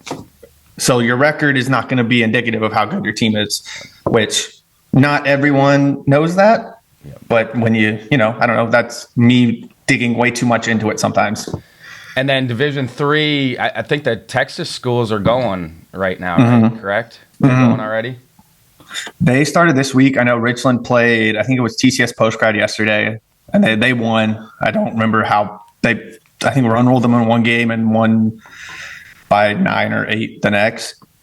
Texas is going to kind of always be, especially Division III level, I think they're always going to be a little bit better, especially since Tyler kind of left and Coastal Bend left. You're freeing up all those schools that, okay, if you're not going to go to Weatherford, you're not going to go to, especially the Dallas area, because that's where they all are. If you're not going to Weatherford, Grayson, Rich or McLennan, Ranger, when you want to stay around home, you go to those Division III schools and you're going to get all that talent that just didn't want to go to Big Spring, didn't want to go to Houston, you know, didn't want to go to the Panhandle. but I want to stay home. I want to play. And they're going to have that talent. I think Eastland has historically been that big team. I really liked Richland. I mean, I had that number one. That kind of was, I had a couple coaches who were like, who's your number one? Trying to fish who before it comes out. And I was like, it's going to surprise some people. It's not who you think it's going to be. And then they're like, okay, yeah. Like, but again, it's a preseason ranking. Anything can happen. I had Brookhaven last year. I really liked them. I think I had them top 5. I think they won 15 games last year. It's just how it falls sometimes. Yeah. But I really like Richland. I mean, Niagara and Gloucester, they're going to be really good. Gloucester did end up losing a guy. I think he was a first-team All-American. He wanted to go closer to home, so he ended up transferring to Brookdale. I butcher his name if I try to say it. It's like Rico Brzezinski or something, but he ended up leaving and going to Brookdale. But I think both those teams are going to be really good. The Northeast is always a tough trying to get out of there. Usually that's where the at-large bid comes from. And there's historically been, I think I've talked about it every year, whoever the at-large bid for Division III is usually seems to be a team that makes it to the national championship every year. Or historically they have. Maybe last year they didn't, but I think Tyler won it off it. But Cumberland did when they got it. I think Herc was it. Yep. So, the at-large bid, I think, helps expand the field, but also you're getting a team that, hey, you ran into some hot bats, and then either you're beating them again or you're, I think there is a couple qualifications with it. Like you have to have been in the district final or regional final because that was an issue last year. I think it was with Caldwell or Owens, one of them. They lost in the regional, and didn't go to the districts, and so you kind of had this like, well, we were the better team, but we didn't play in the district finals, so like they didn't get the bid, but they could so. Where's Camp out of? That's a name that Camp is in Virginia. Okay, I should know. They dropped down. They're another one of those ones. They dropped from Division II to Division III 3 years ago, and kind of had a really rough first year because I don't think they're as funded as some other Division II, Division III schools. And then they just went on a tear last year. Coaching staff does a great job over there. I think they play in the North Carolina region. So like you're going to play against the Caldwells. You're going to play against the Rockinghams. But they're going to be really good again. I think they were one of 2 or 3 teams that had 1 or 2 preseason All-Americans for us. So they always play the game right. They're not really they're kind of a quieter bunch, but again, it's a school you're not really going to look at if you're not digging through all the Division III schools. And some of the Division I JUCOs have started already too, correct? Mm-hmm. Mm-hmm. So there was the Southern Nevada tournament started this past weekend. I think the biggest surprise there was Arizona Western. I think they beat Sanjak. They beat Central Arizona. I think they went 4-0 on the weekend against some not easy teams, which, this year I kind of thought Arizona's on a downslope a little bit. Not that Arizona's ever down, but looking at how that district shapes up, coaches left. So the Central Arizona staff, they all left. I think one went to Arizona State, one went to Washington State. And not that a coaching staff really affects the junior college. Was there forever. Yeah, so that's going to kind of affect them. But in that region, I think the biggest surprise usually coming out of there is which Arizona team is going to be the one that squeaks by. I think in that district as a whole, I think it's Region 18 is the one that doesn't ever get any love. It's the Colorado, Nebraska, that region. I love Southeast Nebraska. Like back-to-back regional champs, was a 1 win away from going to Grand Junction last year. They returned a whole bunch of their team. Granted, I have them number 10, so of course I love them, and I have them above every other Arizona school. But I think Southeast, if any year can do it, I think with Arizona being a tick lower than they usually are, with Southern Nevada and Southern Idaho and Salt Lake they're going to be good, but who knows? You need 2 solid good weekends to get out of your region and then your district, and then I think Southeast could go there, and then they're already playing in Nebraska. You give them metal bats now in Grand Junction. I think it's going to be I think they're a team that if the season goes right, they have a chance to be there at the end. And granted, it's not a team normally you would think of. I think I was the only person that had them ranked anywhere, but that's me digging into I get way too into this sometimes, and my wife laughs, and she's just like, I'll have the coffee going. I'm like, okay. And then I'll look, and I was like, oh, it's 2 a.m. I should probably go to sleep because I got to get up in 3 hours. But I mean, I don't know. I think they're going to be really good. I think as a whole, Florida's going to be good again. It's just who's going to come out on top. I think Central Florida, yeah, they won it last year, but they lost a bunch of guys. I think Wabash Valley is they're upset with how the year ended last year. They've got another name. I'm not even Bonamaloa Jr. I can't pronounce it. I'm terrible with names, but he's coming back. He's committed to Alabama, and he had a huge year last year. So I think they're all going to come back kind of like, hey, we were 1 or 2 missed calls away from winning it. Because I think it came down to the winner-take-all game.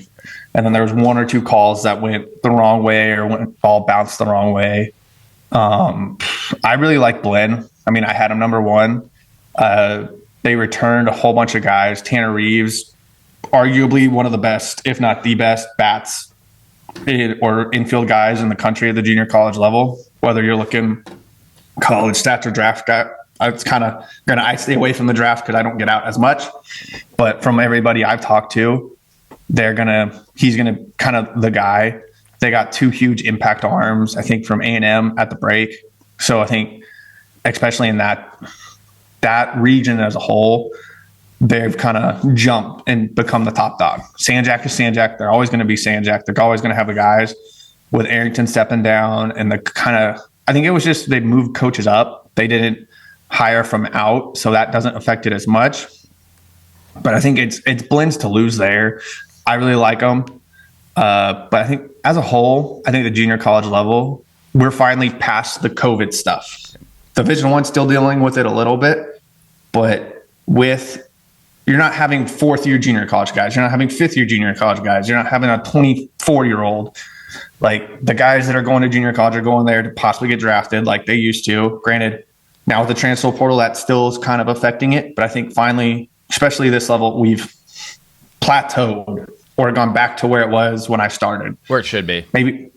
And I think it's in a great spot again. It's going to be a great season. And so, yeah. Yeah, we talked about that on the other one with Troy. For me, with the transfer portal and Division I's doing so much of that, I think you're going to see really good freshmen and sophomores at the junior college level that may have ended up at 4-year schools, but now they're going to go to junior college again, which I think is the way it should be. Mm-hmm. And I think you're putting your preseason All-America list out too. Mm-hmm. Now, so how's that coming along? Is that mostly sophomores, or are there any freshmen? Usually, it's a lot of sophomores. Sometimes it's a transfer too. I think the only year I've ever had a freshman on it was when a guy named Ryan Ritter was the National Player of the Year. That's a pretty good one. I mean, if you're going to be a freshman on it, you're going to be the freshman. Yeah. And so, I mean, it's a lot of guys that played in Grand Junction last year. You got a lot of pitchers. I think it was just Division III that had teams with multiple guys on it. But it's a lot of stats from last year, like any All-American list is, but then it's talking with the fall. And again, junior college isn't always indicative of stats, and it's really hard to be like, oh, these stats as a freshman carry over. I mean, it happens. I mean, there's so many different weather too for them. And when they start, when they get going, there's so many variables at the junior college level. I think there's been a couple that have, they play a freshman year and it's not that great. And then you play your sophomore year and, oh my gosh, they came out of nowhere. And then there's guys, I mean, one was going to date me. It was my freshman year in college. A guy was his sophomore year, ended up being the National Player of the Year, but the year before was like a second team All-American. Like, it happens. But it's, and sometimes you always have to, well, what about this? It's my opinion on who I think is going to be, like, don't hold that much credit to it, but at the same time, like, this is who I think is going to be good. It's not the draft list. It's not this list. I'm not coming. I try to do attention to it. That's the thing. Like, you're in it. You're paying attention to it. My wife doesn't like it because there's times where I'll get, hey, like, I'm getting a call from this coach and, like, I need to take this real quick. She's like, oh, okay. I was like, the kids are down. Like, it's past their bedtime. Like, I know, but, like, I need to take this call real quick because Yeah. Will you be able to get out and see much here early? I hope so. I think this year with how stuff has progressed, I mean, this is year 5, year 6, maybe it's year 7. I can't remember. It's gotten to a place where, okay, like I think more than I usually am. I know I'm going to try to make it to the Tyler tournament in a week or 2. It's going to have Weatherford, Tyler, Iowa Western, and I think Sanjak's playing in it. I might be wrong on that one. There's a huge tournament down in Houston at the Sugarland field. It's going to have all those kind of guys down there, Galveston, Wharton, I think Temple. I wish I could travel a little bit more out of the state of Texas, but hey, now me being in Texas versus California definitely helps with this a little bit. I know the Region 5 tournament, I think, is in Waco this year, so that's going to be nice. I know there's a couple Division III. I know I love the guys at Joliet up in Illinois, and they always have a huge spring break trip down here, so I'm going to try and catch some of their games. I know they play Richland a couple times. They play Eastfield a couple times. They play TCS, who's right down the street in Melissa from my house, so I'm going to try to make it over there. I hope to make it out more. I always want to try to make it to Grand Junction. It's just when I got married, it happened to be before I started all this, and Memorial Day weekend is when my wedding is. And so like, hey, babe, it's our anniversary, but I'm going to go cover college baseball for 2 weeks on our anniversary. Yeah. Doesn't always fly very much. But I've had some people try to throw some like, hey, we can like set up a bed breakfast and like get her to like let you come out here and we'll I was like, yeah, I don't know if Colorado's like her thing. Yeah. But well, one day I'll make it out there, hopefully. What are some final thoughts? Final thoughts before I let you go. I think it's going to be a great year. I think there's going to be a couple teams, as ever, that are going to surprise some people. If I could, I don't think I could name them off the top of my head. Like, what team outside the rankings? Like, there's always one. There's always two. That was Andrews last year. They came out of nowhere and won Alabama or Georgia and then beat Tennessee, beat Walters, and then they went on. I think it's going to be – I think it's 18 total weeks of chaos is probably the best way to explain it. Yep. But, yeah, I think it's – junior college I think is in a great spot as a whole. The guys that get drafted and the guys that end up going to the Division I, Division II, Division III level, it's as high as ever, even with the transfer portal. I think coaches still want to build that way. I know the guys at Kansas, they came in, and I'm good friends with Dan, I'm good friends with John, and they just, dude, we're building it this way. Let us know. I'm like, okay, yep. I'll see what I can do.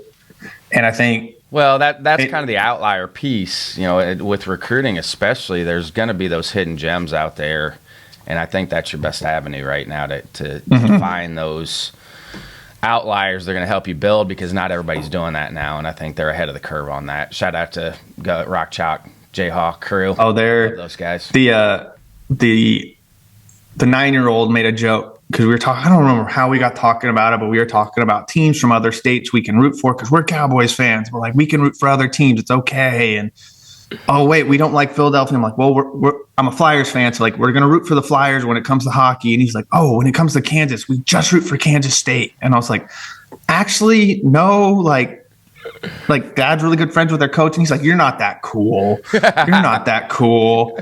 And so I text Dan and John. I'm like, hey, I just have to let y'all know this conversation because it was funny. And both of them called me and they're like, no, and the 8-year-old's like, they called you? And I'm like, yeah, it doesn't make sense. But then at the times it makes sense. I don't know. I really words. But college baseball definitely was didn't play it. I lived it. And I love college baseball. I love that you're passionate about it. It's a fun level. It's guys that aren't always looked at, especially the junior college level. I remember dealing with that when I'm the trainer and guys are like, well, I'm not getting the looks I want. And in 2011, there wasn't anything. And now that I, try to be that avenue a decade later, 12 years later, I don't know. That makes me feel old, but I don't know. I always have that thought of what would I have liked to see? What do the guys would have liked to see when we were back in the day? And that's kind of what I've run with. And so far, it's taken me where it's taken me. And I don't know. College baseball's awesome. Hopefully you and I will get to link up here at some point. Maybe it'll be in Grand. Here with Troy Sutherland, PG National Scouting Coordinator, PG Mid-South. It's at T Sutherland PG. But Brian Sikowski had done this the last couple of years for PG, but took a job with Duke. So congrats, Brian. But Troy, thanks for jumping on with me. Yeah, we're definitely going to miss Brian. I mean, there's no – you could say he's worth two people, but I wouldn't even do that. That wouldn't even do him justice. It's a college games gain, though. You know, that's Yeah. a cool thing. I'm looking forward to seeing him on this side of things and getting away from that. But, you know, he'll do a good job. He works really, really hard. Yeah, harder than anybody. Yeah, we were kind of talking off what we've learned so far in the initial, because JUCO's going, you know, for anybody that doesn't really pay attention to junior college as much, they don't have a starting date, so they can get going whatever. So what have we learned so far here in January? I mean, only opening weekend really in Florida, and you saw some Texas, some Arizona. Couple teams at the top maybe stumbled right out of the gate. Obviously, Central Florida got off to a less than desirable start. Weatherford dropped one against probably a team that we can look back in a couple months and say, yeah, they would probably got that team if this game was played in March.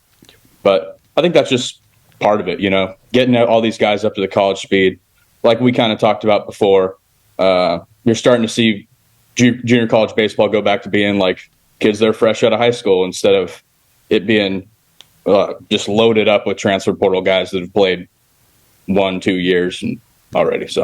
So for you, I mean, obviously you do both. So you're on the high school side of everything. You're on the junior college side of it. Are there some names that maybe didn't go to four-year schools that are at junior colleges right now that we need to pay attention to? Yeah, I think the standout's actually from my state is Luis Castillo. He's going to be at Florida Southwestern this year.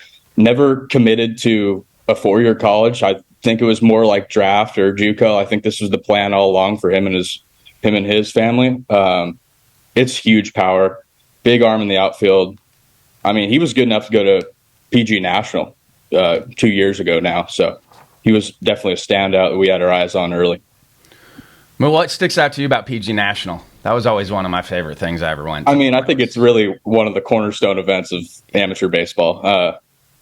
I mean, it's been going for so long now. It's kind of like just a given. Like if you're one of those guys, then you get that experience to go play in front of everybody at a big stadium. I think it's awesome. Yeah, that was when I first got into it, and you started to hear, this is the early 2000s, and people are like, okay, you got to go. And then when I finally got to Iowa and we had a good enough budget and could recruit a little bit more nationally, I went for the first time. And I told people that a lot. I'm like, if you have any high school parents out there that think their kids are good, send them to PG National and have them actually watch. And PBR is that way too with the Futures games. But if you think your kid's good at all, go watch those events, because you're gonna figure out pretty quick if your kid's good or not. You're gonna figure out who's who in the zoo. So who else is getting ready to go here early on that we should be paying attention to? Obviously, we got Panama City Beach next weekend, so I'm gonna be down there. We're going to get good looks at some of the really top teams, including McLennan, who's going to run out. I mean, just countless top 100 level arms for us. I mean, when this thing comes out on Tuesday, it's probably going to drop some jaws with how many arms we have from McLennan inside our top 100. Who else then? I mean, you said Wabash is going right now. Yeah, you got Wabash Valley, so I think probably the biggest question mark for Wabash Valley is like, what's Jackson Susie going to be this year? He was a real high name for us last year, like upwards of top 10. Then just didn't pitch. Kind of weird getting info out of there through the spring. I've heard some reports about some pins that happened in the fall. It looks explosive. So I think like that's going to be like a starred name for me when I head down there next week. Just running down the, I think this is the coaches that actually put the top 25 poll together for the NJCAA, but just running that down, it's College of Central Florida, Wabash, Weatherford, Blinn, Walters State, Northwest Florida State, Central Arizona, Johnson County, Crowder, Iowa Western, McLennan, Salt Lake, Sanjack North, Gaston, who's in their third season of junior college baseball, and Coach Doty's done a good job with them, Florence Darling, Florida Southwestern, Cowley, Shelton, New Mexico, and then Delgado. For you, it seems like you're fairly high on McLennan. Would you put McLennan up a little bit higher than that? It's coming out tomorrow, but they're going to be way up there. Okay, yeah. Good. Good. So what are some other teams maybe that you have that aren't in that group? So we get to lump D2 in with D1. Like we do the whole thing. So I think right off the bat, Pearl Rivers and LSU Eunice are going to be way up there for us, inside the top 25, really inside the top 20 when I look at it. Obviously, Pearl Rivers is going to be running out a big arm that's going to draw a lot of eyeballs, and Connor Ware going to LSU next year. He was pumping mid to upper nines in the fall at showcases, and I think it's probably going to, what I hear from Avalon is he's probably going to pitch at more 91, 94. But I think really at 91, 94, that stuff plays. So, and then Eunice, talking to Jeff Willis, they're running out big arms there too, and deep. And this is a first year for Division II junior college where they have an auto bid to the World Series for the first time ever, which Division III has had that. So I'm excited for those because it just seems like there's so many good teams in that region that end up beating each other up. And I think that's the other thing with why, as a junior college coach, you shouldn't panic early because everybody's going to go play in your conference tournament. You got to win your conference tournament. But obviously with some of these auto bids that are coming out, I think it just helps get the best teams in the field at the end. I think it really helps with early season scheduling. And I talked to some coaches that mentioned that, is that, yeah, like you would see, I'm not going to name names, but you would see some like D2 powerhouses play like pretty soft February, March. And that's just I don't think it's good for the sport. So when we can have good teams play good teams all the time, I think that's just really good. What are some other, did you pay attention to what Jeremy Booth did with his deal that he put together in Texas? I saw the six teams played down there at Globe Life. Interesting, because it was junior college teams, but then also draftable prospects. Yeah, I think what he did down there was probably pretty cool. It's interesting. There's really not a lot going on this time of year. Yep. So when you can consolidate really high-end prep talent with standout JUCO teams, like that's going to get eyeballs for sure. Ian Taylor and I with PG have talked about this. People pay attention to social media and they see, well, why are kids throwing right now? Well, a lot of these kids have their seasons getting ready to start. Some of the warmer weather, California plays a completely different high school schedule. Texas, that's the interesting thing is like these guys need to be fairly close to being on-ramped because their seasons are getting ready to get started. Yeah, I'm a California kid myself, and I'll tell you, it never stopped. It was 12 months a year. Yeah, so. For sure. Now, have you paid attention much to the Division III stuff? Because Noah Sharp and I dive in a little bit that just with the, it's different because they don't have scholarships. But just running. We have a couple D3 names on the board, but I wouldn't say like my knowledge is super extensive. Yeah, because Noah and I cover that too. Noah's pretty much covering all of that. He loves it. I know he does. Yeah, he does. Noah's good. He's been with me since the beginning, since we've been doing these. So it's cool to have new people that I haven't talked to before. So California, you were covering PG in California for a long time then. Yeah, it was brief and it was mostly on a part-time basis. So when I came on full-time, I moved down here to the dirty South and kind of been eating this up now. So, what are some other teams out there that maybe were on the fringe that you're going to pay attention to here early? In California? Just anywhere for college. I think like in California, we're looking at Santa Ana kind of with interesting eyes again, especially coming off a big year. Obviously, Arizona is it's a powerhouse state for JUCO, but I think South Mountain's got some really talented pieces there. So, yeah, Cali, they're kind of them and the NWAC. They're kind of over there by themselves. I don't. think we shout can out ever Andy get Peterson them at Lynn just from a scheduling standpoint, I don't think we can ever get that winner to go play. It'd be nice to be able to add California and the NWAC winner into Grand Junction if we could do it. That's something we all dream about, Yeah. But I don't think it's ever going to happen. I think there's just too much nonsense with it. I've even thought about, could we bring the All-American teams to Omaha and have them play a tournament during the College World Series? That's a forward-thinking idea. I love it. I just think because we're already in charge of our own All-America teams, I think it would be really cool for baseball if we could get, junior college, Division II, Division III, NAIA, get their All-America teams to come play a tournament. Just play. Yeah, I'm ready to stand with you on that one. I love that idea. Because there's enough fields over there, too. You've got the AAA Stadium, you got UNO, you got Creighton. You could play practice at Creighton, but there's a lot of cool things you could do with that. Yeah, that's awesome. Who do you feel like is going to play for Division I and Division II for the national championship? I think Weatherford. I'm a huge fan of Coach Lightfoot's team this year. I think they're deep on the mound. I think they really can put the ball in play a lot. Maybe that's the California in me talking, but I don't think they're going to strike out a ton, and I think that they're going to run into some power. So it's them. If McLennan can put up enough runs, I think they're in that conversation. State College of Florida is really strong at the top. I don't know. I think it's a wide open field this year, really. I don't think there's a clear-cut one. Maybe Central Florida, like coming off that big year, and they had a lot of hype around them going into this year. I think they're still probably the favorite to win it all, but only time will tell, really. So, you're looking at the history of the draft here lately, there haven't been as many junior college kids taken. And I know that was always kind of the history of junior colleges, go to junior college first, but I think the pro orgs now are still kind of in that wait and see mode with guys. For right or wrong, I don't agree with that. I think you take the best available guys. It has a lot to do with the 20-round draft. It sure does, and they're trying to get rid of more minor league players, so it's only going to continue to be more forward to the 4-year schools. It's upsetting for me, the converse effect of advocates for minor leaguers and what it turned into. Yes. It turned into, let's do a good thing and try to get these guys livable wages and higher living standards, and then it turned into a lot of good baseball players losing their jobs, unfortunately. Yeah, because it's still a business on their end, which I mean, I see both sides of it. I see the development piece and giving more guys opportunities, but I also see the bottom line from the pro orgs too. It's like, okay, if we're going to pay them more money to play, then obviously we may have to cut that back because budgets are budgets. No matter what business you're in, budget's still budget. It's a bummer, really. I mean, are there any like names right off the top? You mentioned a couple names. Are any of those guys legit top 10 round? Drew Pesca at John A. Logan this year, I think, is a top 3 to 5 round guy.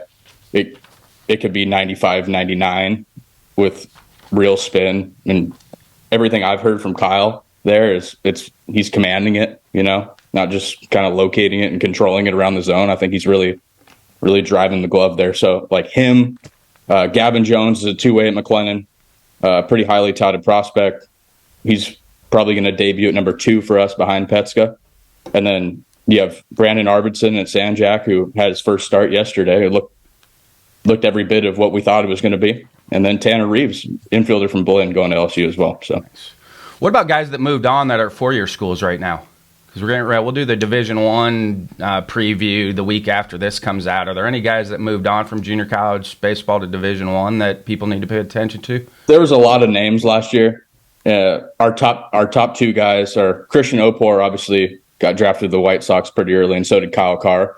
What was the other guy's name? Oh, God, that's not good. That's all right. I'll cut that out. Carson Dorsey, the left-hander from Gulf Coast. He's at Florida State now. I heard there's some velo questions in the fall, but everything that we saw at Gulf Coast last year, if he can repeat that success, like that's a huge ACC arm. That's the thing too, is like, I know they play a lot of junior college, but the volume of throwing continues to ramp up. And that was always a thing with our junior college arms, that they just still had to get acclimated to the amount of throwing too, because it was still different for them. It was still different. So you might see a guy tick back. Plus, you never know with strength training. That was always a big one too. Division I level, the strength training is way more aggressive probably than what kids have been used to. So you are going to see a little bit of a velo dip down in the fall, and they're getting used to school, and there's just a lot of things that play into them getting acclimated to that level, but you'll usually see it kick back up to where it was in the spring. Yeah, I think that's why there's probably no cause for concern. Yep. But when you're at a JUCO, like if you're the guy, like you're probably going to get rode like the guy. So, like, these guys step on campus and there's 12 to 15 guys just like them. It's like, all right, well, how am I gonna carve out a role here? So when are you heading to Florida? I'll be there on the 1st, I think, my flight. Okay, so and they start playing the 2nd? Maybe they start playing the 1st. Maybe I'm going the 31st. I got to be your travel secretary.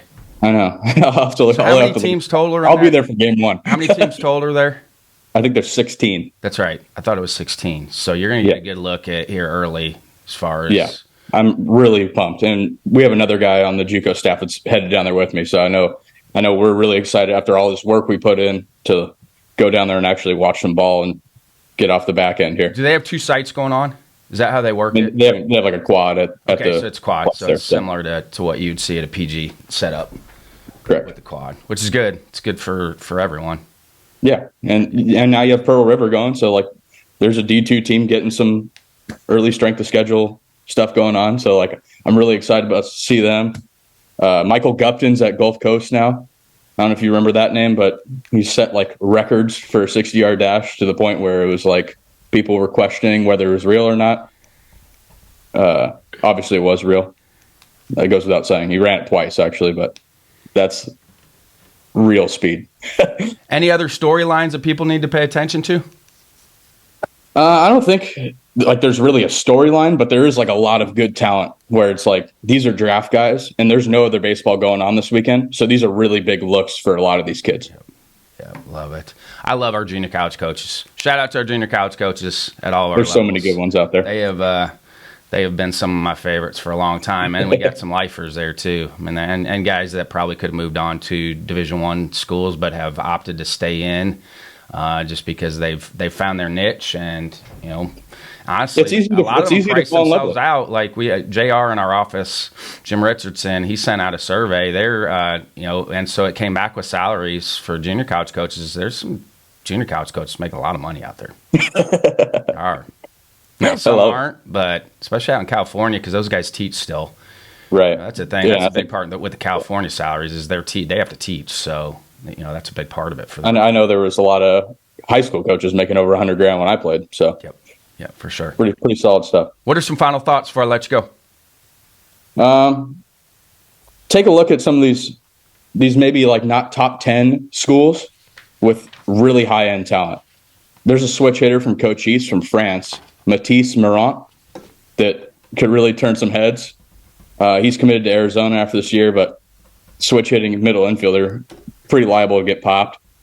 You got Sam Girth from Navarro, another pretty high-end arm that could sneak into that draft consideration. And then you got a lot of guys that are like just standout athletes. Like all up and down this board, we're running into real standout athleticism. If those guys put it all together, like those are guys that turn into impact guys. And I think that's where the transfer portal helps junior college baseball, because Division I is going after more older guys from their own level, where I think that you're going to see really good freshmen and sophomores at the junior college level just because they're trying to keep their options open. So I think it kind of is going back to where it used to be with that, where you're going to see really good freshmen and sophomores at the junior college level. I know it doesn't, they do gripe a little bit because it's hard on their guys, that they're trying to get placed. But I really do feel like it's going to be a great time for junior college baseball with bring the young guys back. I'm so excited for this year. I'm ready to get going. Troy, I appreciate your time, man. This was awesome. Always love it. Thanks for having me. Love it. All right. Appreciate you. Good luck with everything. Safe travels. Yep. Have a good one.